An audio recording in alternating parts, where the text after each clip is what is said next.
বাহিনীর গ্রুপ আমাদের আহলে হক উলামায়ে কেরামদের বিরুদ্ধে টাকার মামলা দায়ের করছে। আমরা আজকে মাত্র নিউজটা দেখলাম, বড় দুঃখ লাগে। আমি আর তুমি যদি এভাবে চুপ থাকতে থাকি, সব বাতিলরা একত্রিত হয়ে উলামায়ে কেরামদের উপর আক্রমণ আনতে পারে। কথা ঠিক না বেঠিক? আমরা এই কথা পরিষ্কার জানিয়ে দিতে চাই, সাদ সাহেবের গ্রুপে যারা ছিলেন, আমরা এই দ্বন্দ্ব পাবলিকের মধ্যে ছড়াইতে চাই নাই, কিন্তু আমরা ইতিহাসও ভুলে যাই নাই। টঙ্গী ইজতেমার ময়দানের মধ্যে আমাদের হেসখানার নিষ্পাপ হাফেজ শিশুদেরকে তোমরা তুরাগ নদীর পানির মধ্যে চুবিয়ে হত্যা করেছিলে, সেই ইতিহাস আমরা ভুলে যাই নাই। আবার বলো বৈষম্য হচ্ছে, গাঁজাখোর কোথাকার বৈষম্যের কথা তোমরা আমাদেরকে শিক্ষা দাও, আর ওদিক দিয়ে গিয়ে নতুন একটা স্বপ্ন বাস্তবায়ন করে তোমরা কত বড় সাহস।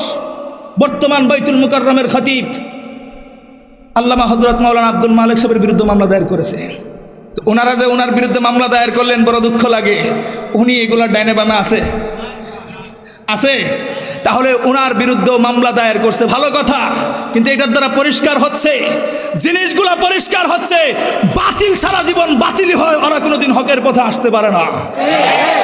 আমি আর তুমি যদি সমাজের মধ্যে ইমানদাররা যদি দলে দলে বিভক্ত না হয়ে যেতাম, শাইখুল হাদিস ইবনে শাইখুল হাদিস আল্লামা মামুনুল হককে 3 বছর কেন 3 ঘন্টা জেলের ভিতরে বন্দী করার মতো কোন মায়ের বুকের সন্তানের জন্মভূমিতে জন্মগ্রহণ করে নাই। কথা ঠিক না বেঠিক? এগুলো করার মূল কারণটাই হচ্ছে আমরা ঐক্য থেকে বিচ্ছিন্ন হয়ে গিয়েছিলাম।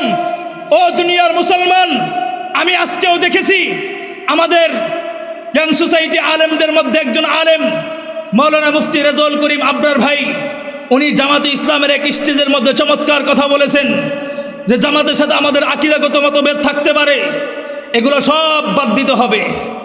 সবগুলো বাদ দিয়ে সমস্ত মুসলমানগুলোকে ইসলামের মূল আকীদায় ঐক্যবদ্ধ হতে হবে।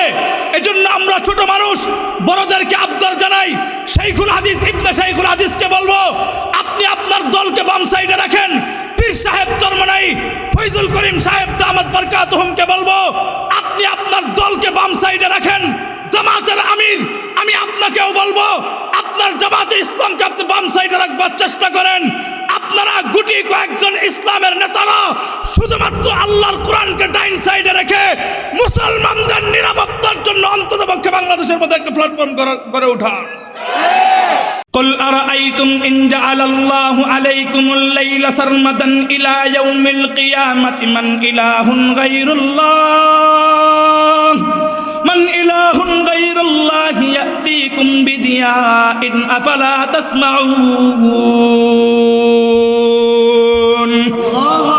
আমার আল্লাহ বলতেছে, কয় দেখো তোমাদের মাথার উপরে রাতের বেলায় যে অন্ধকারটা আছে, এই অন্ধকারটাকে যদি আমি আল্লাহ স্থির করে দেই, মজবুত করে দেই, পৃথিবীতে এমন কোন খোদা আছে যেই খোদা এই রাতের অন্ধকারকে দূর করে দিয়ে তোমাদের ব্যবসা বাণিজ্যের জন্য, তোমাদের দিনের বেলায় চলাফেরা এবং চাষাবাদের জন্য আবার সেই দিনের আলোকে ফিরিয়ে এনে দিবে, এমন কোন খোদা আছে?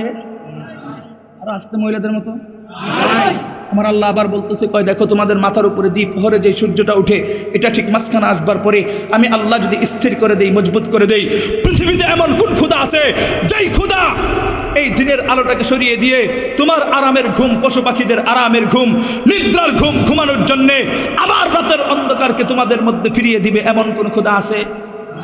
আরো আসতে, এখন মহিলাদের মতো আস্তে করে আওয়াজ দিয়ে বলবেন, যাতে এই আওয়াজ প্যান্ডেলের বাইরে না যায়। বলেন তো দেখি, সন্ধ্যার সময় সূর্যটাকে ডুবিয়ে দেন কে? আরো আস্তে বলেন, কে? ফজরের সময় উদিত করেন কে?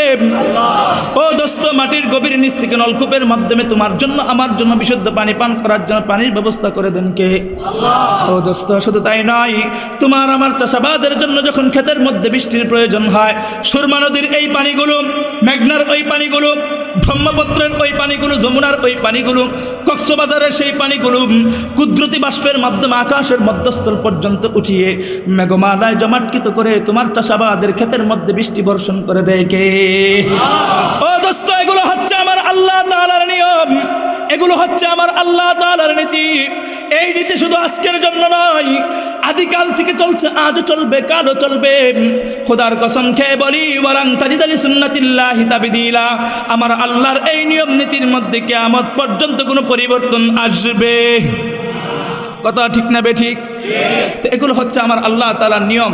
এখন বুঝেন, আমার আল্লাহ তোমাকে আমাকে ইজ্জত দান করবেন, এটা দেওয়ার ক্ষেত্রেও আমার আল্লাহর কিছু নিয়ম আছে না নাই? আরো আস্তে কইলাও।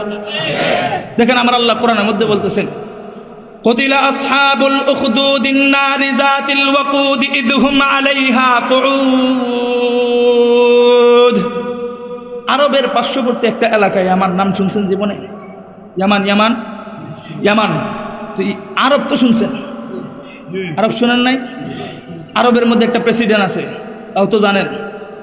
তো যেই প্রেসিডেন্টরা আছে, অনেকে ওরে আমিরুল মুমিনিন মনে করে, ওরে সবাই আমিরুল মুমিনিন মনে করলো, আমি মনে করি ও আমিরুল শয়তান। আরো আসতে,